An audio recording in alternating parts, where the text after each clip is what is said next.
दोस्तों एक और लेक्चर नंबर, अब बताओ कौन सा कर रखा हमने? 7, 6 तक तो कंप्लीट हो गए, लेक्चर नंबर 7 है। अब इस लेक्चर के अंदर क्या है, हम कंटिन्यूस चार्ज डिस्ट्रीब्यूशन को पढ़ चुके हैं, लीनियरली, सरफेस पर और पूरे वॉल्यूम पर। उसके आगे जो आपका चैप्टर का जो प्रोग्रेशन रहता है वो रहता है डायपोल की तरफ को।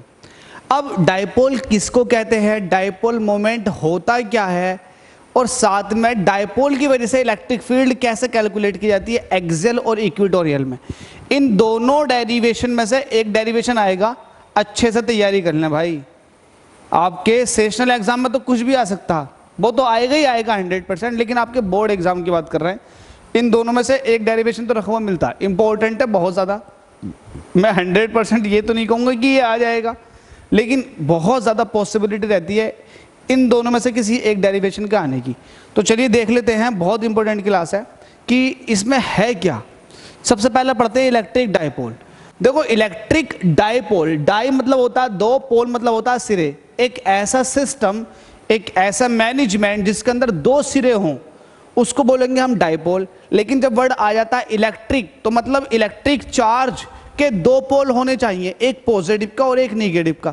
जब इक्वल बट अपोजिट चार्जेज कुछ डिस्टेंस पर रखे हुए होते हैं, एक दूसरे से कुछ डिस्टेंस अवे होते हैं, तब इस सिस्टम को इलेक्ट्रिक डायपोल कहते हैं। ऐसा मान लीजिएगा कि एक लड़की यहाँ बैठी है और एक लड़का ये बैठा है। लड़का पॉजिटिव चार्ज है, लड़की निगेटिव चार्ज है, लेकिन दोनों 50-50 किलो के हैं, तो दोनों का मास सेम है, तो ये दोनों का सिस्टम जो कहलाएगा ये कहलाएगा dipole.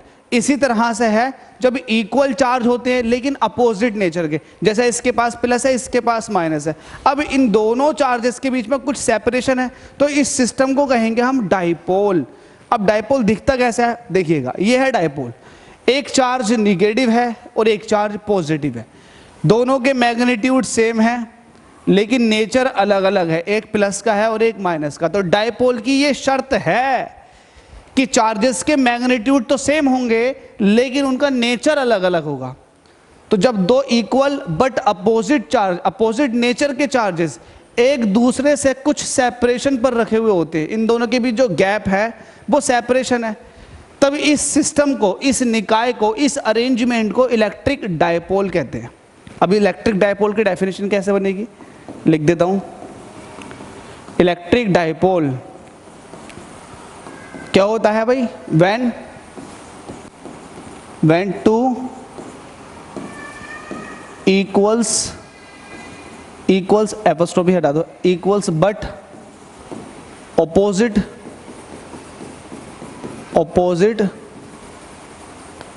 charges are separated by some distance,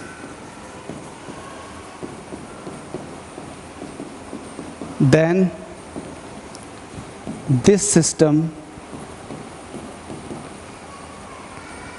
is known as electric dipole. इस सिस्टम को ही क्या कहेंगे, इलेक्ट्रिक डायपोल। तो ये सिस्टम इलेक्ट्रिक डायपोल है। When two equal but opposite charges are separated by some distance, then system is known as electric dipole। क्या कोई tough था? नहीं था, नहीं है टफ और नहीं था। अब इन दोनों के बीच के डिस्टेंस नाप लेते हैं। अब ये डिस्टेंस को हम हमेशा 2a कहते हैं। आप अगर चाहो तो 4a भी कह सकते हो, आप अगर चाहो तो 8a भी कह सकते हो, आप अगर चाहो तो 6a भी कह सकते हो, लेकिन जनरल नोटेशन में 2a है। अब कोई मुझसे बच्चा पूछेगा कि 2a ही क्यों यूज किया, a भी तो यूज कर सकते थे। हाँ कर लो, कुल मिला के इन दोनों के बीच की डिस्टेंस है ये, ठीक है। आप कैसे भी मान लो इसको। 2a मानने का एक लॉजिक रहता है, लॉजिक डेरिवेशन में आपको समझ में आ जाएगा। एक्चुअल में होता क्या है, इन दोनों के बीच जो मिड पॉइंट है, यहाँ से हम इक्वेटोरियल और एक्सियल कंडीशन में इलेक्ट्रिक फील्ड देखते हैं डायपोल की वजह से, तब हमें आधी डिस्टेंस लेनी पड़ती है। अगर मैं इसको a लेता तो मैं a/2 करता, ताकि उस केस में कैलकुलेशन हाई हो जाती। अब 2a है तो ये भी a हो जाएगा, ये भी a हो जाएगा, कैलकुलेशन मेरे लिए आसान हो जाएगी। इसके बीच के पॉइंट को हम o कहते हैं, उससे इधर वाला पार्ट भी a डिस्टेंस अवे होता है और ये वाला पार्ट भी a डिस्टेंस अवे होता है, इसलिए थोड़ा 2a मानना आसान रहता है। अब आता है डायपोल स्ट्रेंथ। डायपोल मोमेंट जो होता है ना वो डायपोल की स्ट्रेंथ को बताता है। जितना ज़्यादा डायपोल मोमेंट होगा उतना ही ज़्यादा डायपोल की स्ट्रेंथ होगी। कैसे? देखो मैं यहाँ लिख रहा हूँ इलेक्ट्रिक डायपोल मोमेंट, इलेक्ट्रिक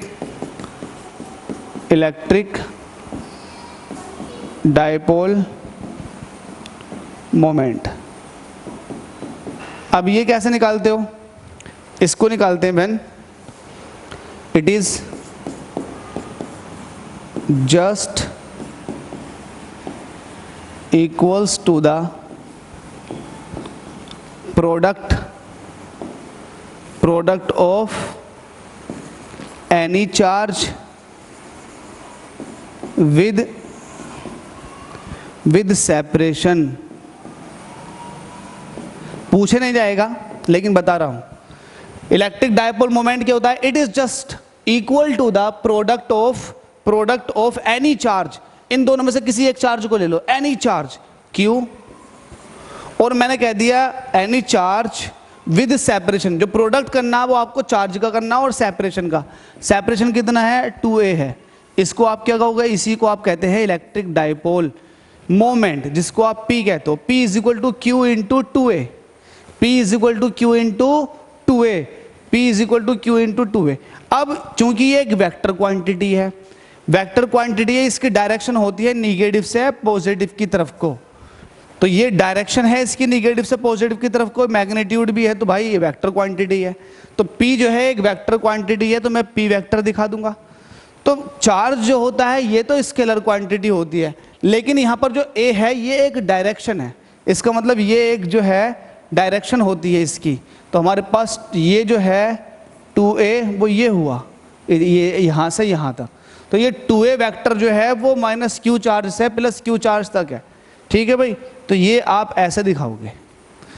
तो ये आपके पास एक वेक्टर क्वांटिटी है, और इसका अगर यूनिट निकालना चाहेंगे तो यूनिट क्या है? चार्ज का क्या होता है? कूलाम, और डिस्टेंस का क्या होता है? मीटर। तो ये हो जाएगा coulomb metre, cm, coulomb metre. Unit dimension निकालना चाहोगे, इसका डायमेंशन ऑफ P निकालना चाहोगे तो चार्ज का क्या होता है? 80, और मीटर का क्या होता है? L। तो ये 80L हो जाएगा। MCQ में, या फिर एक मार्क्स के क्वेश्चन में पूछ लेता आपसे। ही छोटे क्वेश्चन भी आएंगे, बड़े भी क्वेश्चन आएंगे। तो ये आपने समझ लिया। अब देखो डायपोल स्ट्रेंथ को क्यों बताता है डायपोल मोमेंट। मैं कह रहा हूँ चार्ज की वैल्यू को बढ़ा दो। जब चार्ज की वैल्यू बढ़ जाएगी तो P की वैल्यू भी बढ़ जाएगी।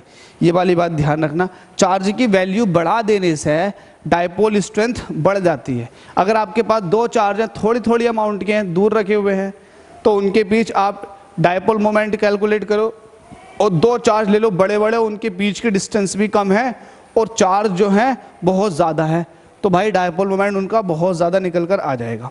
तो आपने पहले इलेक्ट्रिक डायपोल के बारे में समझ लिया, डायपोल स्ट्रेंथ देख लिया आपने, डायपोल मोमेंट की टर्म में वेक्टर क्वांटिटी होती है ये भी समझा दिया।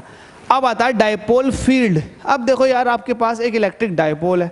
मैं इलेक्ट्रिक डायपोल को फिर से ले लेता हूँ, मैं इलेक्ट्रिक डायपोल को फिर से ले लेता हूँ। ये आपके पास एक इलेक्ट्रिक डायपोल है। अब इस इलेक्ट्रिक डायपोल का मैं यहाँ को लिख देता हूँ डायपोल फील्ड। अरे डायपोल फील्ड, राइटिंग तो समझ रहे होगे आप मेरी। अब डायपोल फील्ड, ये डायपोल फील्ड का मतलब क्या? अब यार देखो निगेटिव चार्ज है, अब ये निगेटिव चार्ज का अपना एक इलेक्ट्रिक फील्ड होगा, यहाँ पर अपना एक इलेक्ट्रिक फील्ड होगा, इस पॉजिटिव चार्ज का भी यहाँ पर अपना एक इलेक्ट्रिक फील्ड होगा। तो यहाँ पर हम कंबाइंड इफेक्ट देखेंगे इस पूरे डायपोल की वजह से। तो उसके इस कंबाइंड इफेक्ट को, मतलब इस पूरे डायपोल के कंबाइंड इफेक्ट को ही हम कहेंगे डायपोल फील्ड, कि इस डायपोल का यहाँ पर टोटल फील्ड कितना। इसी तरह से इक्वेटोरियल में एक पॉइंट ले लो, ये बिल्कुल मिड से पास होकर जाता, परपेंडिकुलर भी होता है। अब यहाँ पर मैं इसका इफेक्ट देखूंगा, इसका भी इफेक्ट देखूंगा, तो यहाँ पर टोटल इफेक्ट जो आएगा इस डायपोल की वजह से इलेक्ट्रिक फील्ड का, उसको कहेंगे हम फिर से डायपोल का ये फील्ड है। तो डायपोल क्या होता है? अपने चारों तरफ एक फील्ड बनाया हुआ होता, इलेक्ट्रिक फील्ड जिसको कहते हैं। डायपोल के उस फील्ड को ही, नेट फील्ड को ही आप क्या कहते हो? Dipole field. आप अगर गूगल सर्च मारोगे तो 1000 पिक्चर्स आ जाएंगे आपको डायपोल फील्ड की। हालांकि मैंने सोचने की ताकत बढ़ा दी, इमेजिनेशन आपसे करवा दी, बस इतना ही काफ़ी था। तो डायपोल का ईच एंड एवरी पॉइंट पे यहाँ पर भी फील्ड होगा नेट, यहाँ पर हर जगह फील्ड होगा, लेकिन आपको एक यहाँ पर कैलकुलेट करना है और एक यहाँ पर कैलकुलेट करना है। ये दोनों डेरिवेशन इंपॉर्टेंट है, ठीक है। तो फिर हमसे अब आगे क्या कह रहा है, डायपोल फील्ड के बारे में पूछ रहा। डायपोल फील्ड तो आप एक पॉइंट में लिख दोगे, field due to electric dipole at any point is called dipole field। समझ में आ गई बात भाई, डायपोल फील्ड है। अब डायपोल फील्ड मैंने आपको बता दिया, मसला यहाँ पर यह आता है कि आपको अब डायपोल फील्ड बताना है एक्सियल कंडीशन में, दूसरा बताना है इक्वेटोरियल में। तो पहले एक्सियल वाला सॉल्व कर लेते हैं, एक्सियल वाला। अब देखो आपके पास दो है, मैं प्लस वाले को दिखाऊंगा प्लस वाले से, माइनस वाले को दिखाऊंगा माइनस वाले से। तो ये आपके पास एक यहाँ को बनाओ डायग्राम, आपके पास ये एक इलेक्ट्रिक डायपोल है, ये आपने बना दिया प्लस वाला, आपके पास प्लस वाला चार्ज ये है। यार एक काम कर लो, एक काम ऐसा कर लो, इधर बनाओ पहले माइनस वाला। तो माइनस वाले का कलर आपने रख दिया नीला, ठीक है। ये आपके पास एक चार्ज है, ये मैंने माइनस की फॉर्म में दिखा रखा, ठीक है भाई। एक चार्ज ये है आपके पास और एक चार्ज आपके पास है ये, ठीक है। दो चार्ज है, रेड वाला प्लस को रिप्रेजेंट करता है जबकि ब्लू जो है ये माइनस को रिप्रेजेंट करता है, सही है भाई। अब इन दोनों चार्ज के बीच का जो गैप है वो कितना है, आपको अच्छे से पता है 2a, ये 2a गैप है। लेट अस सपोज कि ये मिड पॉइंट है O, ये माइनस का Q चार्ज है और ये प्लस का Q चार्ज है। मुझे कैलकुलेट करना क्या, पहले तो ये समझो, मुझे इलेक्ट्रिक फील्ड निकालना। तो मैं लिख दूंगा electric field due to electric dipole in axial direction, in axial. देखो भाई मुझे नहीं पता आपने किस लेवल से सीख रखा, लेकिन इस लेक्चर को देखने के बाद, इस डेरिवेशन को देखने के बाद आपको भूलने की ज़रूरत भी नहीं पड़ेगी, ऐसा ऑटोमेटिक याद हो जाएगा। देखो मैंने माइनस क्यू लिख दिया, प्लस क्यू लिख दिया, ठीक है। अब मुझे एक्सियल का मतलब क्या, इन दोनों को मिलाने वाली लाइन के एलोंग, या तो आप इधर देखो या आप इधर देखो, वो एक्सियल कहलाएगा। तो मैं इधर देख रहा हूँ, मैंने इधर एक मान लिया पॉइंट P, इस P पॉइंट पर मुझे नेट फील्ड चाहिए। तो ये फील्ड जो है वो एक्सियल डायरेक्शन में है, और ये फील्ड जो है, ये फील्ड इस मिड पॉइंट से r डिस्टेंस की दूरी पर है। ये फील्ड जो है मिड पॉइंट से कितने डिस्टेंस की दूरी पर है, r डिस्टेंस की दूरी। कि ये वाली बात समझ में आ गई। जब ये r डिस्टेंस की दूरी पर है और ये कितना है आपके पास, ये a है, और ये भी आपके पास कितना है, a है, बता रखा डायपोल के अंदर। अब आपको एक चीज समझनी है, आपने पॉइंट चार्ज की वजह से इलेक्ट्रिक फील्ड कैलकुलेट किया था, बिल्कुल किया था। आपने उसमें क्या देखा था, आपको क्या चाहिए थी, आपको दो चीजें चाहिए थी। पॉइंट चार्ज की वजह से इलेक्ट्रिक फील्ड निकालते वक्त आपने दो चीजें चाहिए थी, वो कौन कौन सी, एक तो चार्ज और एक वो डिस्टेंस जहां पर आपको इलेक्ट्रिक फील्ड कैलकुलेट करना। तो चार्ज और डिस्टेंस से मतलब है, किसी भी पॉइंट चार्ज की वजह से इलेक्ट्रिक फील्ड निकालने के लिए आपको चार्ज और डिस्टेंस से मतलब है।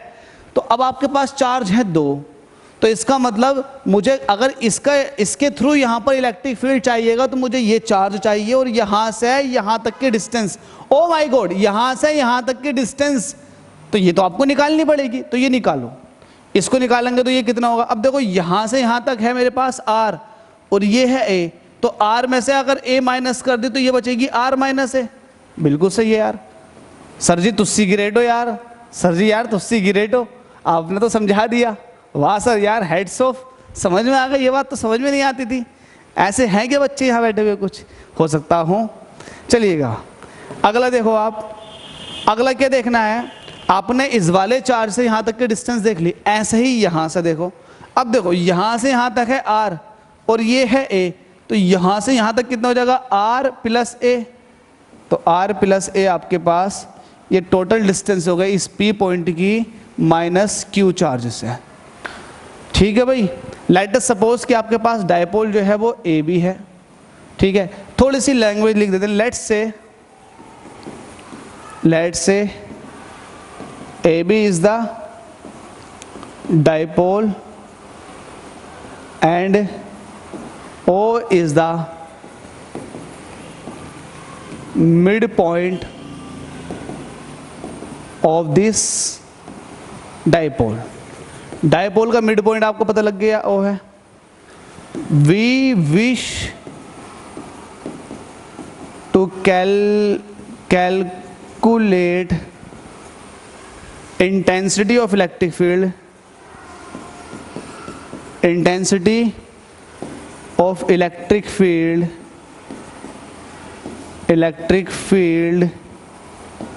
Eight point. इस पॉइंट का नाम क्या है? इस पॉइंट का नाम यार कुछ और रख दो, at point C, at point C. ठीक है भाई, देन मुझे सी पॉइंट पर क्या चाहिए? इंटेंसिटी ऑफ इलेक्ट्रिक फील्ड चाहिए, जो कि एक एक्सियल डायरेक्शन में है सी पॉइंट। ठीक है भाई, सही है। अब मैं देखता हूं इस प्लस क्यू वाले से यहां पर इंटेंसिटी किधर को होगी, जरा बताएं जल्दी से फटाफट। इस प्लस क्यू वाले चार्ज की वजह से, प्लस क्यू वाले चार्ज की वजह से इंटेंसिटी ऑफ इलेक्ट्रिक फील्ड किधर को होगी? बाहर की तरफ को, क्योंकि प्लस वाले से इलेक्ट्रिक फील्ड बाहर की तरफ को होता है, तो प्लस वाले का जो इलेक्ट्रिक फील्ड होगा वो किधर को होगा? बाहर की तरफ को। बाहर की तरफ को हमेशा इससे जाने वाली लाइन जो होती हैं वो बाहर की तरफ को होती है, तो इसका फील्ड जो होगा वो कहाँ को होगा? बाहर की तरफ को। तो बाहर की तरफ को मतलब ये हो गया E प्लस क्यू, इसकी डायरेक्शन भी बना दी बाहर की तरफ को। क्या ये चीज़ दिख रही है? कैमरे में आके एक बार देख सकता हूँ क्या भाई? अरे यार क्या बात है, बड़ी साफ दिख रही है। इसी तरीके से माइनस वाले का देखो, माइनस वाले क्या? निगेटिव चार्ज है, तो निगेटिव चार्ज पर इलेक्ट्रिक फील्ड जो होता है अंदर की तरफ को होता है, तो माइनस वाले चार्ज का इलेक्ट्रिक फील्ड क्या होता है? अंदर की तरफ को। अगर चार्ज माइनस का है तो इलेक्ट्रिक फील्ड क्या होता है? अंदर की तरफ को, एक्सियली। और प्लस वाला चार्ज होता है तो इलेक्ट्रिक फील्ड बाहर की तरफ को होता है। ठीक है, तो माइनस वाले का क्या होगा? इसी पॉइंट पर अंदर की तरफ को होगा, मतलब उसकी खुद की तरफ को। तो यहां पर इसकी खुद की तरफ को दिखाओगे तो कुछ ऐसे दिखाओगे, यस और नो? सही है। तो ये आपके पास आ चुका है E माइनस क्यू, ये इस तरफ को है। दो वेक्टर लग गए लीनियरली, लेकिन एक दूसरे से 180 डिग्री के एंगल पर है। और आपको मैंने ये बात सिखा रखी है, जब एक पॉइंट पे दो वेक्टर अपोजिट डायरेक्शन में लग रहे हो और आपको नेट निकालना हो तो ज्यादा वाले में से कम वाले को माइनस कर दो, सीधा सीधा सिखा रखा। ठीक है, तो मैं ये कहूंगा इलेक्ट्रिक फील्ड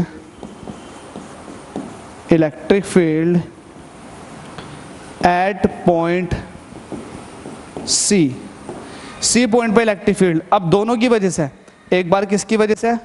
एक बार प्लस क्यू की वजह से, एक बार प्लस क्यू की वजह से। अब प्लस क्यू की वजह से क्या होगा बताओ?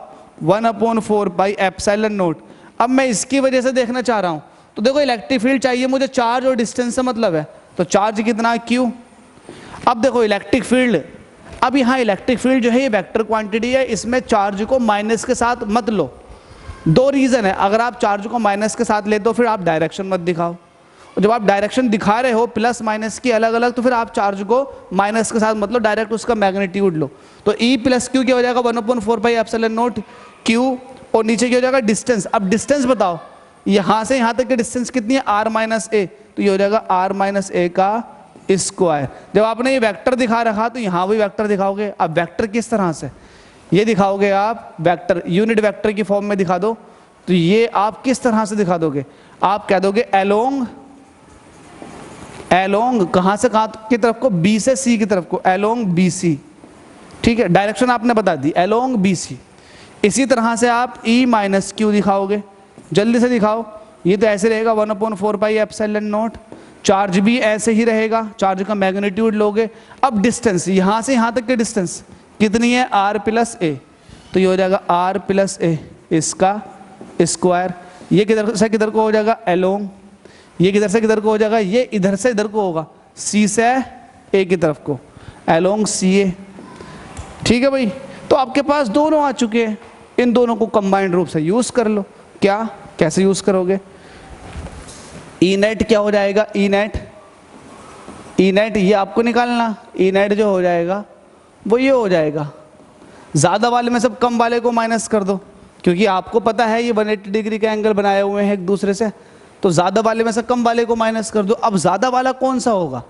ऑब्वियसली चार्ज जो है, चार्ज ये है और डिस्टेंस ये है, तो भाई आपको पता है डिस्टेंस के स्क्वायर के इन्वर्सली प्रोपोर्शनल, तो जिसकी डिस्टेंस कम होगी उसका फील्ड वहाँ पर ज़्यादा होगा।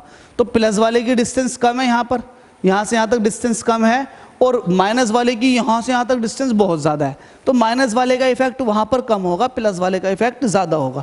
तो जिसका इफेक्ट ज़्यादा हो उसमें से कम वाले को माइनस कर दो, मतलब क्या हो जाएगा आपके पास E प्लस क्यू। या अगर ई नेट देखना चाह रहे हो तो डायरेक्ट पहले लिख दो ऐसे ही है, चलो पहले ऐसे ही लिख दो, जो हम वेक्टर दिखाते हुए आए अभी तक ऐसे लिख दो। जब इसको स्केलर फॉर्म में लिखोगे तो E net is equal to अब आ जाएगा, E net is equal to अब आ जाएगा, क्या आ जाएगा? नहीं यार एक काम करो, मत दिखाओ, पहले यहाँ माइनस ही दिखाओ, क्योंकि फिर मसले ख़राब हो जाएंगे, माइनस ही दिखाओ डायरेक्ट, बिल्कुल। ई नेट जो है वो ई प्लस क्यू और माइनस ई माइनस क्यू का कंबाइंड इफेक्ट है, ठीक है। अब इन दोनों की वैल्यू रख दो स्केलर फॉर्म में, क्या हो जाएगा 1/4 पाई एप्सिलॉन नॉट, जल्दी से ये हो जाएगा Q upon R minus a का होल स्क्वायर, माइनस लगा हुआ 1/4 pi epsilon not Q upon R plus a का होल स्क्वायर। सही है, बिल्कुल सही है, जो कॉमन है वो कॉमन ले लो, तो E net is equal to ई हो जाएगा। आप देखो Q कॉमन है दोनों के पास, इसके पास भी Q है, इसके पास भी Q है, और नीचे 4 पाई एप्सिलॉन नॉट कॉमन है, यहाँ से बचेगा R माइनस ए का होल स्क्वायर माइनस यहाँ से बचेगा R प्लस ए का होल स्क्वायर। सॉल्व कर रहे हैं इसको, E इज इक्वल टू कितना हो जाएगा Q upon 4 pi epsilon not. जल्दी जल्दी सॉल्व कर लेते हैं, इन दोनों नंबर का एलसीएम ले लो, तो ये हो जाएगा R माइनस ए का होल स्क्वायर, ये हो जाएगा R प्लस ए का होल स्क्वायर, ठीक। जब इन दोनों का प्रोडक्ट ही इन दोनों का एलसीएम हो तब क्रॉस मल्टीप्लाई कर देनी चाहिए, तो ये हो जाएगा R प्लस ए का whole square minus R minus a का होल स्क्वायर। इसको और सॉल्व कर लेते हैं, E is equal to Q upon 4 pi epsilon naught. इसको सॉल्व करो, पहले वाले का स्क्वायर प्लस दूसरे वाले का स्क्वायर प्लस का 2 इंटू R इंटू ए, माइनस लगा हुआ तो अंदर के सब माइनस हो जाएंगे, बस एक जगह प्लस हो जाएगा, माइनस का R स्क्वायर माइनस का स्क्वायर। अब देखो ये माइनस का 2RA होता, माइनस पहले लगा हुआ तो ये कर देगा प्लस का 2RA, बस खत्म। नीचे क्या है? अब देखो एक बार जुड़ रहा है एक बार माइनस हो रहा है, तो डिफरेंस ऑफ 2 स्क्वायर मतलब R स्क्वायर माइनस ए स्क्वायर, और पूरे के ऊपर होल स्क्वायर।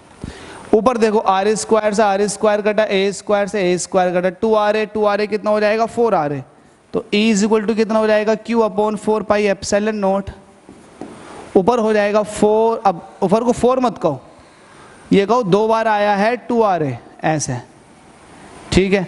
और नीचे कितना R स्क्वायर माइनस ए स्क्वायर का भी स्क्वायर, तो ये आपके पास फील्ड आ गई। इसे अभी और सॉल्व करेंगे, आगे को फील्ड आ गई, लेकिन इसको अभी आपको और सॉल्व करना है। कैसे सॉल्व करना है? देखो E आपके पास ये रहा। अब देखो मैं यहाँ एक बात बोल देता हूँ, बात ये बोलता हूँ, क्या बात? मैं ये कह रहा हूँ जो A है, अब A क्या था आपको पता है, मिड पॉइंट से डिस्टेंस थी। मैं ये कह रहा हूँ कि A की वैल्यू जो है वो R के मुकाबले, R बहुत दूर था, बहुत छोटी है। जब R की वैल्यू A के मुकाबले बहुत छोटी है तो R का स्क्वायर A स्क्वायर से और भी छोटा हो जाएगा। तो मैं वही कहूँगा यहाँ, इफ़ R जो है वो बड़ा है A से, देन R स्क्वायर जो होगा बड़ा होगा A स्क्वायर से। तो A स्क्वायर बहुत छोटा हो गया, तो मैं क्या कहूँगा, A स्क्वायर को कर दूंगा मैं नेगलेक्ट कर रहा हूँ, इसको हटा रहा हूँ, नेगलेक्ट। तो हमारे पास क्या हो जाएगा, E is equal to Q ऊपर ऐसे रहेगा, 4 पाई एप्सिलॉन नॉट नीचे ऐसे रहेगा, 2 इंटू 2RA ये भी ऐसे रहेगा। नीचे जब A स्क्वायर खत्म हो चुका है तो आपके पास बचेगा R स्क्वायर, और R स्क्वायर का भी स्क्वायर, तो R स्क्वायर का भी स्क्वायर। एक लाइन और बढ़ा दो, Q upon 4 pi epsilon not ऐसे ही रहेगा, 2 इंटू 2RA ये भी ऐसे ही रहेगा। R स्क्वायर का मतलब हो गया R की पावर 4। क्या ये वाली बात समझ में आ गई? बिल्कुल समझ में आ गई। अब इसको और सॉल्व करते हैं। कैसे सॉल्व करेंगे? एक R से एक पावर ख़त्म हो जाएगी, 3 बचेगा, तो आपके पास बचा क्या? बचा ये। अब देखो यहाँ 2A ये है, R तो कट गया, 2A और Q ये है, तो 2a into Q, q into 2a को आप p कह देते हो, बिल्कुल कह देते हो। तो ये बचेगा 1/4 एप्सिलॉन नॉट, ये बचा 2 और q इंटू 2a को मिलाकर हो जाएगा p और यहाँ बचा r क्यूब। क्या नहीं आई बात समझ में? आ गई। आप कह सकते हो सिंस p जो होता है वो है q into 2a, q into 2a, तो आपने p रख दिया q इंटू 2a की जगह, ठीक है। तो आपके पास ये आ चुका है एक्सियल डायरेक्शन में इंटेंसिटी ऑफ इलेक्ट्रिक फील्ड का फॉर्मूला। ड्राइव खत्म, टाटा बाय बाय, खत्म सब कुछ। इसको वेक्टर फॉर्म में दिखाओ तो ई वेक्टर जो हो जाएगा वो हो जाएगा 1/4 pi epsilon not 2p vector upon, या 2p ऐसे दिखाओ 2p अपॉन r क्यूब, और यहाँ दिखा दो p वेक्टर के ऊपर यूनिट वेक्टर बना करके। इसका मतलब ये होता है कि इसकी डायरेक्शन जो नेट इलेक्ट्रिक फील्ड की डायरेक्शन है वो डायपोल मोमेंट की डायरेक्शन में, डायपोल मोमेंट भी तो इस तरफ को है माइनस q से प्लस q की तरफ को। तो देखो जो नेट फील्ड आया वो इधर को तो आया। कैसे पता लगा कि नेट फील्ड इधर को आया? आपको पता है कि बड़ा वाला जो है फील्ड वो इधर की तरफ को है और छोटा वाला इधर की तरफ को है, तो बड़े में से छोटा निकालोगे तो नेट जो निकल कर आएगा वो बड़े वाले की डायरेक्शन में तो आएगा। बस यही हमने किया था, हमने यही किया था कि भाई नेट फील्ड जो है वो प्लस क्यू में से माइनस क्यू करने के बाद आया। प्लस क्यू बड़ा है, माइनस क्यू छोटा है, आपने कर दिया सोल्व, ठीक है। तो हमारे पास ई वेक्टर जो आ चुका 1/4 pi epsilon not 2p upon r cube. इसका मतलब ये हुआ इलेक्ट्रिक फील्ड जो है डायपोल की वजह से जो इलेक्ट्रिक फील्ड है वो डिस्टेंस के क्यूब के इन्वर्सली प्रोपोर्शनल, डिस्टेंस के क्यूब के इन्वर्सली प्रोपोर्शनल। जबरदस्त बच्चों, इलेक्ट्रिक फील्ड जो है वो डिस्टेंस के क्यूब के इन्वर्सली प्रोपोर्शनल है, ठीक है भाई। ये वाली बात आपने समझ ली। ये तो आपने कर लिया एक्सियल वाला। अब इसका इक्वेटोरियल और बचा हुआ उसको भी कंप्लीट कर लेते हैं, बात खत्म हो जाएगी। तो यहां लिख देते हैं intensity of electric field, intensity of electric field, electric field, intensity of electric field due to electric dipole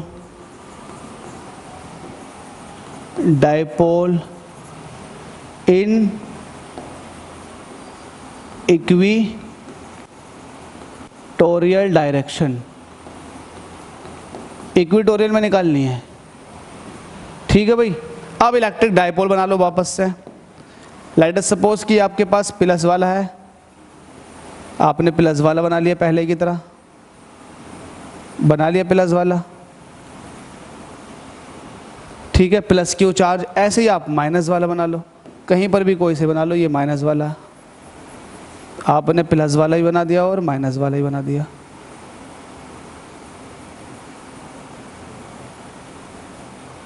ये सही है भाई। ये आपके पास प्लस क्यू चार्ज है और ये आपके पास माइनस क्यू चार्ज। इन दोनों को मिलाने वाली लाइन जो है ये आपके पास 2a है। लेट अस सपोज कि ये मिड पॉइंट है तो ये आपके पास a हुई, ये भी आपके पास a हुई। इतनी बात तो हमें बचपन से पता, ठीक है भाई। अब मिड पॉइंट का मतलब क्या? इक्वेटोरियल लाइन है ये वाली। मुझे इस लाइन पर अब इलेक्ट्रिक फील्ड चाहिए, इंटेंसिटी ऑफ इलेक्ट्रिक फील्ड जब मुझे इस लाइन पे चाहिए तो मैं इस लाइन पे कोई एक पॉइंट मान लूँ। लेट अस सपोज कि मुझे यहाँ चाहिए, ये है पॉइंट। तो इसका मतलब जब मुझे यहाँ चाहिए तो मैं बाकी को मिटा देता हूँ, है ना, बाकी का गदर ख़त्म कर देते हैं। इसको आप O बना लो। ये P पॉइंट है जहाँ पर P पॉइंट मत कहो, C का हो। A भी आपके पास डायपोल है और C पॉइंट है ये जहाँ पर मुझे इंटेंसिटी ऑफ इलेक्ट्रिक फील्ड चाहिए इस डायपोल की वजह से, इस अरेंजमेंट की वजह से। तब होगा क्या?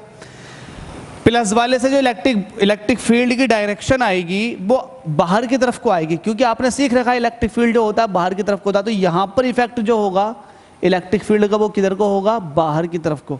लाइन ज्वाइन करने वाली जो है वो ये है, इसके ही अलोंग होगा बाहर की तरफ को। इसको थोड़ा और सही करके बनाओगे ना तो ज़्यादा मज़ेदार होगा। कैसे कि यहाँ पर आपको इलेक्ट्रिक फील्ड चाहिए, यहाँ पर सीधा करके बना लेते हैं इसको, यहाँ पर। तो इन दोनों पॉइंटों को मिला दो। ये जो डायरेक्शन है वो इलेक्ट्रिक फील्ड की है प्लस क्यू वाले से, तो ये हो जाएगा E प्लस क्यू बाहर की तरफ को। इसी तरीके से इस माइनस वाले से ये जा रही होगी, ये पॉइंट आ गया भाई, है ना। माइनस वाले से कुछ इस तरह से जा रही होगी, थोड़ा घूम गया माइनस वाला यार। हाँ गाइस, कैमरा रुक गया था भाई। अब आपने प्लस क्यू वाले से देख लिया इलेक्ट्रिक फील्ड, अब ये माइनस क्यू है। माइनस क्यू का इफेक्ट यहाँ पर क्या होगा, ये पॉइंट है, इसका पॉइंट का नाम रख दो कुछ, लेटर सपोज कि सी है, यहाँ पर क्या इफेक्ट हो। इलेक्ट्रिक फील्ड देखना चाहोगे तो माइनस वाले से हमेशा की तरफ को आती है, अंदर की तरफ को, हमेशा अंदर की तरफ को आती है। कहीं से भी देख लो आप, प्लस वाले से, अरे ये तो मैंने क्या बना दिया बीच में, माइनस बना दे भाई। ये माइनस वाले से अंदर की तरफ को आती है, कहीं से भी देख लें आप, माइनस वाले से क्या होगी, अंदर की तरफ को आएगी। तो मैं इस पॉइंट पर खड़ा हूँ, मैं देखूँगा भाई माइनस वाले तेरा क्या इफेक्ट है, तो माइनस वाला कहेगा कि मेरा इफेक्ट है ये भाई, ये भाई, ये है। तो इसका जो फील्ड आ रहा होगा, इस पॉइंट पे जो फील्ड होगा वो कुछ इस तरफ को होगा, नीचे की तरफ को, ठीक है, नीचे की तरफ को होगा। प्लस वाले से फील्ड किधर को होगा, बाहर की तरफ को। तो प्लस वाले का इफेक्ट जो है वो बाहर की तरफ को है, जबकि माइनस वाले का इफेक्ट क्या है, वो अंदर की तरफ को है। ये मैंने ई माइनस की दिखाई। तो ये ऊपर वाली लाइन किस खुशी में बनाई है, मिटाओ इसको। चलिए मिटा दिया। अब आपको इन दोनों के बीच का एंगल चाहिए, तो एंगल चाहने के लिए सबसे पहले आप एक हॉरिजॉन्टल ड्रॉ कर दो। ड्रॉ कर दिया हॉरिजॉन्टल, अरे क्या बात है, बहुत तेज काम चल रहा है। अब ये लेट अस सपोज, अब हाँ एक चीज और, डायपोल मोमेंट देखो, डायपोल मोमेंट निगेटिव से पॉजिटिव की तरफ को, तो डायपोल मोमेंट की डायरेक्शन ये है। अब डायपोल मोमेंट जो है, लेट अस सपोज कि डायपोल मोमेंट जो है वो सी पॉइंट के साथ थीटा एंगल बनाए हुए है, तो ये भी थीटा एंगल बनाया हुआ होगा। इसका फायदा होगा, तब ये थीटा एंगल बनाए हुए, तो मुझे बताओ वर्टिकली अपोजिट एंगल्स है, ऑल्टरनेट इंटीरियर एंगल्स है, ये थीटा होगा। क्योंकि आपने पढ़ रखा कि दो पैरेलल लाइन होती हैं तो ये एंगल हमेशा इसके इक्वल होता, मतलब z वाले एंगल जो होते हैं वो आपस में क्या होते हैं, इक्वल। तो z है तो ये उल्टा z, देखो दिखा दिखा दिखा, नहीं दिखा, ओ यार नहीं दिखा, ये देखो, ये देखो। तो जिस तरह से ये है भाई, उसी तरह से ये है, ये भी थीटा होगा। अब आपके पास थीटा आ चुका है, तो इस वाले इलेक्ट्रिक फील्ड का और ऊपर वाले इलेक्ट्रिक फील्ड का दो वेक्टर में, है ना, परपेंडिकुलर कंपोनेंट और हॉरिजॉन्टल कंपोनेंट में विभक्त कर दो, ब्रेक कर दो। अब बहुत सारे बच्चे यही कहेंगे, तो यार ये तो हमने पहली बार सुना, परपेंडिकुलर कंपोनेंट और हॉरिजॉन्टल कंपोनेंट, ये कैसा होगा सर जी। तो भाई घबराओ मत यार, मैं हूं तो। लेट अस सपोज कि ये ए वेक्टर है और ए वेक्टर हॉरिजॉन्टल के साथ थीटा एंगल बनाए हुए, तो क्या होता है, इसका थीटा की डायरेक्शन में जो कंपोनेंट होता है वो होता है ए कोस थीटा, और परपेंडिकुलर डायरेक्शन में जो होता है वो होता है ए साइन थीटा। ये आप देख लें कि थीटा एंगल जिधर को होगा उधर को कोस कंपोनेंट होगा, और जिधर को कोई एंगल नहीं होगा उधर को साइन कंपोनेंट होगा। बस आपको इतना ही चमत्कार कर देना। तोड़ो, मैं एक अलग कलर से तोड़ कर दिखाऊंगा दोनों को। ई प्लस क्यू का ये भी थीटा होगा, तो जरा तोड़ो। थीटा की डायरेक्शन में जो कंपोनेंट आएगा वो होगा कोस कंपोनेंट, तो ये हो जाएगा ई प्लस क्यू की वजह से, अरे ये दो लाइनें खिंच गई, ई प्लस क्यू की वजह से कोस थीटा, सही है, ये आ चुका। अब इसका साइन कंपोनेंट देखोगे तो साइन कंपोनेंट ये होगा ऊपर की तरफ को, ठीक है। ये क्या होगा, ये हो जाएगा ई प्लस क्यू का साइन कंपोनेंट जो कि ऊपर की तरफ को था। तो आपने ई प्लस क्यू के दोनों कंपोनेंट तोड़ लिए, साइन कंपोनेंट और कोस कंपोनेंट। तो इसका मतलब अब एक तरह से ई प्लस क्यू का अब कोई काम नहीं बचा, आपने इसके कंपोनेंट तोड़ लिए। इसी तरीके से आप कोस कंपोनेंट तोड़ो। कोस मतलब इसकी बात कर रहा हूँ भाई, ए इस दूसरे वाले की। तो रेड वाले से दिखा दें क्या, वाइट वाले से दिखा दें, हरे वाले से। ई माइनस क्यू के कंपोनेंट तोड़ो, तो थीटा की डायरेक्शन में जो कंपोनेंट आएगा वो आएगा E minus q cos theta.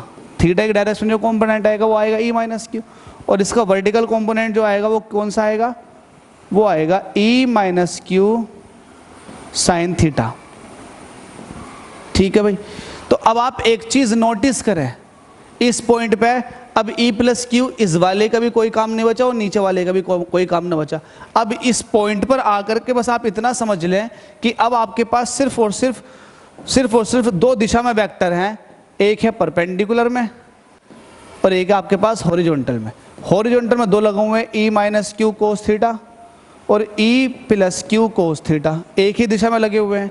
ये लगा हुआ है ई प्लस क्यू साइन थीटा, एक तरफ साइन थीटा है और ये माइनस में लगा हुआ है नीचे की तरफ को, और ऊपर लगा हुआ है ई प्लस क्यू साइन थीटा।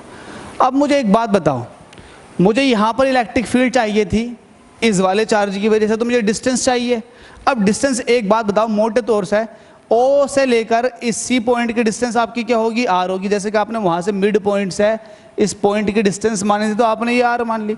तब उस केस में इस चार्ज से इस पॉइंट की डिस्टेंस जो होगी वो क्या हो जाएगी, square root r square plus ए स्क्वायर। उसी तरीके से ये वाली डिस्टेंस भी कितनी हो जाएगी, square root r square plus ए स्क्वायर। अब मुझे एक बात बताओ, चार्ज का मैग्नीट्यूड सेम और डिस्टेंस से भी सेम, तो आपको पता है इलेक्ट्रिक फील्ड जो होता है वो 1/4 pi epsilon naught charge upon distance का स्क्वायर होता है। ये भी सेम है, ये भी सेम है, तो इसका मतलब इलेक्ट्रिक फील्ड भी क्या होगा, सेम होगा। जब इलेक्ट्रिक फील्ड सेम है तो इसके कंपोनेंट भी क्या होंगे, सेम होंगे। इट मींस ये कंपोनेंट सेम होने की वजह से एक दूसरे को कैंसिल आउट कर देंगे। कैंसिल आउट का मतलब ये है इन दोनों का रिजल्टेंट क्या हो जाएगा, जीरो हो जाएगा। जब इन दोनों का रिजल्टेंट जीरो हो चुका है तो इसका मतलब अब आपको सिर्फ और सिर्फ इलेक्ट्रिक फील्ड जो मिलेगा वो हॉरिजॉन्टल वाले कंपोनेंटों की वजह से मिलेगा। हॉरिजॉन्टल कंपोनेंट ये कौन कौन से हैं, E minus q cos theta plus E plus q cos theta. अब दो वेक्टर लग रहे हैं एक ही दिशा में, तो भाई जाहिर सी बात है वो दोनों क्या हो जाएंगे, एड अप हो जाएंगे। इन सबको मिटा दो और जो आपने सीखा वो देख लो। लेट्स से, अब लिख लो कुछ बात, let's say AB is electric dipole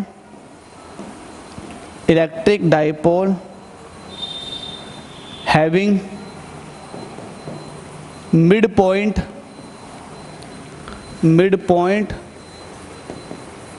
O, midpoint क्या है O, and we wish to calculate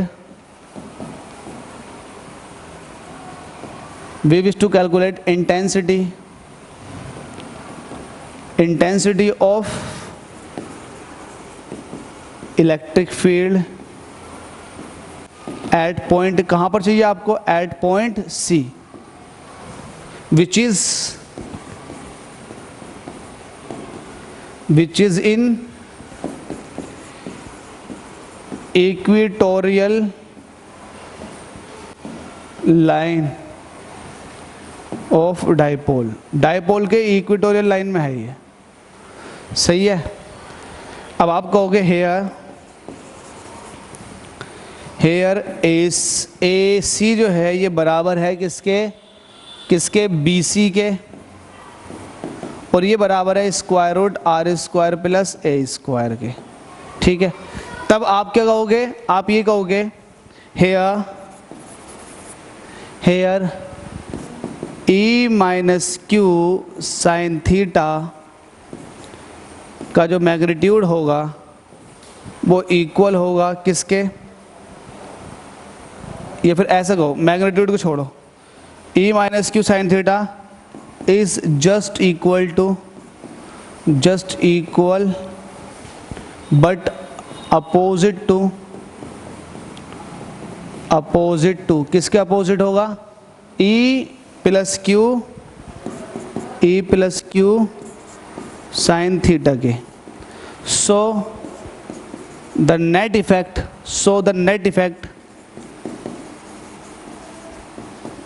of vertical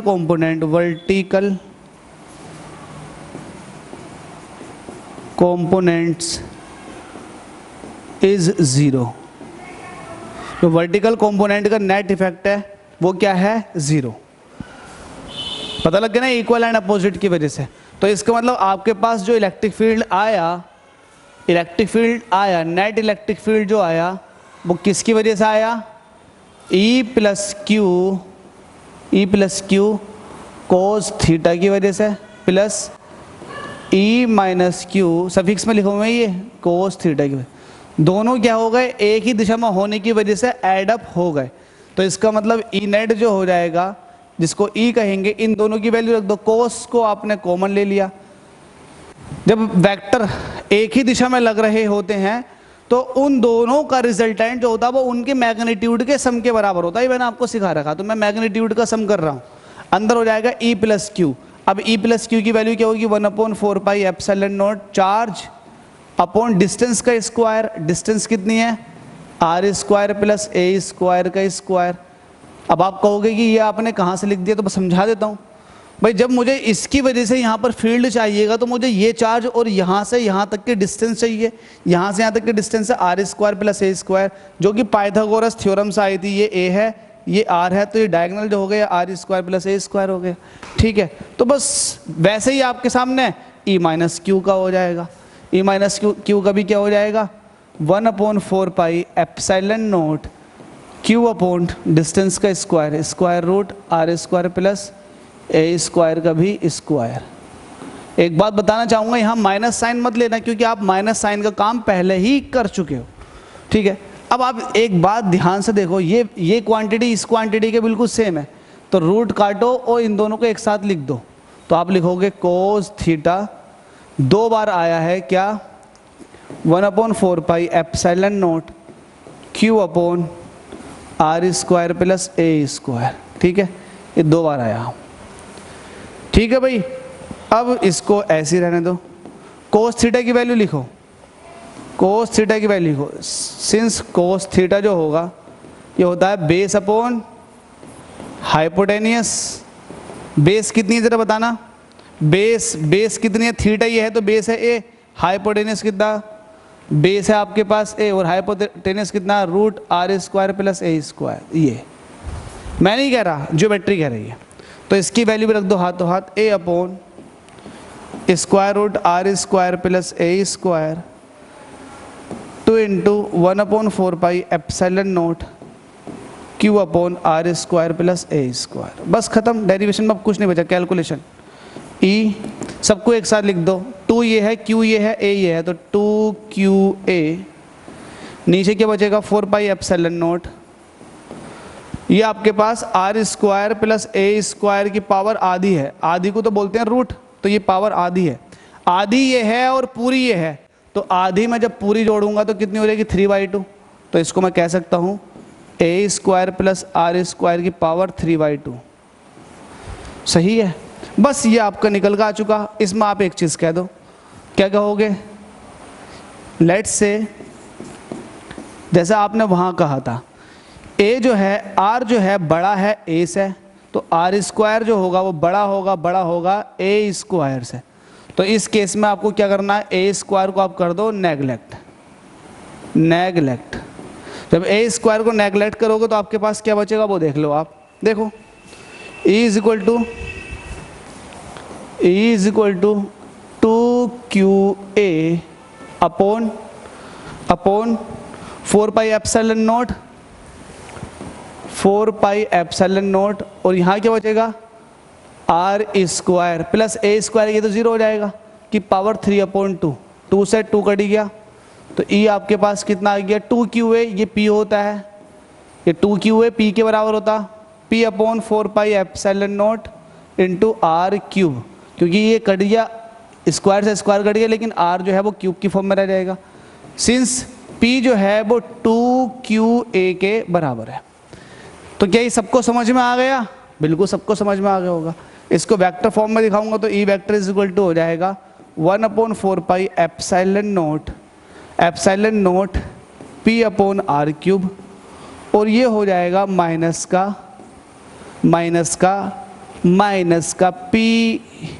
इसका मतलब क्या हुआ बताता हूँ, इसका मतलब क्या हुआ, इसका मतलब ये हुआ जो आपके पास नेट फील्ड आया, नेट इलेक्ट्रिक फील्ड आया इस डायपोल की वजह से, वो आया इस तरफ को आया, लेकिन जो डायपोल मोमेंट लग रहा था वो इस तरफ को लग रहा था। डायपोल मोमेंट की डायरेक्शन ये है और नेट इलेक्ट्रिक फील्ड की डायरेक्शन ये है, तो एक दूसरे के क्या हो गई, ये एंटी पैरेलल है, लेकिन डायरेक्शन अपोजिट होने की वजह से एंटी पैरेलल। तो आप इसे किस तरह से दिखाओगे, आप इस तरह से दिखाओगे ना कि जो नेट इलेक्ट्रिक फील्ड है वो डायपोल मोमेंट का जस्ट अपोजिट डायरेक्शन में है। It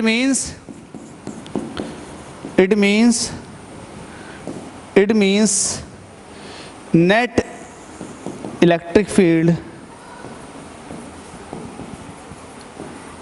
due to dipole is anti-parallel to, it means net electric field due to dipole is anti-parallel to dipole moment. ठीक है भाई, तो यहाँ आके हमारा लेक्चर हो जाता है बिल्कुल फिनिश। हमने सब कुछ पढ़ लिया, इसका डिटेल डिस्कशन किया है भाई, डिटेल डिस्कशन। एक्सियल इक्वेटोरियल के डेरिवेशन बहुत अच्छे से कवर किए, जितना डिटेल हो सकता था, जितना इजी करके समझाया जा सकता था, मैंने पूरी कोशिश कर ली। अगर किसी बच्चे को समझ में नहीं आया तो टेलीग्राम ग्रुप को जल्दी से फॉलो कर ले। मैं ये नहीं चाहता कि वहाँ मेरे फॉलोअर्स बड़े मर्जी आप करें या ना करें, आप करेंगे तो आपका फ़ायदा, क्योंकि वहाँ कमेंट करके पूछ सकते हैं मेरे से, डायरेक्ट इंटरेक्ट कर सकते हैं, मैं वहाँ बताऊँगा। और एक ख़ास बात बताऊँ आपको, मैं आपके हर एक क्वेश्चन का, हर एक बात का जवाब देता हूँ। ऐसा नहीं है कि आपने मैसेज कर दिया उसको मैंने इग्नोर कर दिया, देखा नहीं, हर एक चीज़ का रिप्लाई करता हूँ, ये तो आपको अच्छे से पता होगा। तो ये हमने पूरा कवर कर लिया। अब हम बहुत आगे निकल चुके हैं इस चैप्टर के अंदर, बहुत जल्दी ये चैप्टर फिनिश होने की तरफ चला जाएगा। लगभग हमने 60% कवर कर दिया, अब 40% रिमेनिंग पार्ट बचा, उसको भी जल्दी से कंप्लीट कर लेते। आज के इस लेक्चर में जो कवर करना था वो करना था ये कि इलेक्ट्रिक डायपोल क्या होता है। हमने इलेक्ट्रिक डायपोल पढ़ा, इलेक्ट्रिक डायपोल के साथ साथ हमने डायपोल मोमेंट पढ़ा, डायरेक्शन देगी। फिर हमने डायपोल फील्ड पढ़ा, इन एक्सियल इन इक्वेटोरियल। अगर यहाँ पे एक चीज़ नोटिस करो, अगर मैं ये कहूँ कि मेरे पास एक्सियल, इक्वेटोरियल में तो ये आया, और एक्सियल में आपने देखा था वो क्या था, ऊपर 2p था, बस इतना फ़र्क है। अगर मैं इसके मैग्नीट्यूड की बात करूँगा तो बस 2p अपॉन r³ है ना। इक्वेटोरियल में देखो 2p है, बस, ज़्यादा कुछ नहीं है।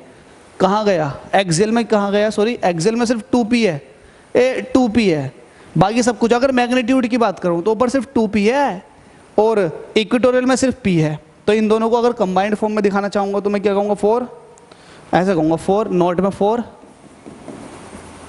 4 स्मॉल और आइडियल डायपोल। आइडियल डायपोल उसे बोलते हैं जो बहुत ज़्यादा छोटे डायपोल होते हैं, बहुत छोटे। तब क्या कहोगे कि जो एक्सियल में इलेक्ट्रिक फील्ड होता है वो जस्ट डबल होता है इक्वेटोरियल का, और बात सही भी तो है। ई एक्सियल देखो आप, ई एक्सियल जो है वो कितना, k into 2p upon r³, जबकि ई इक्वेटोरियल जो है वो कितना, kp अपॉन r³। यहाँ पर k जो है वो 1/4 एप्सिलॉन नॉट है। देख लो आप कि ये चीज़ नहीं बता रही मैंने, बिल्कुल बता रही। थैंक यू सो मच कि आपने इस लेक्चर को कंप्लीट देखा, बहुत फ़ायदा भी होगा आप लोगों को। अगर आप लोग लगातार देखते हैं तो आप लोगों की श्योरिटी के साथ फिजिक्स बहुत स्ट्रॉन्ग हो जाएगी। Thank you so much.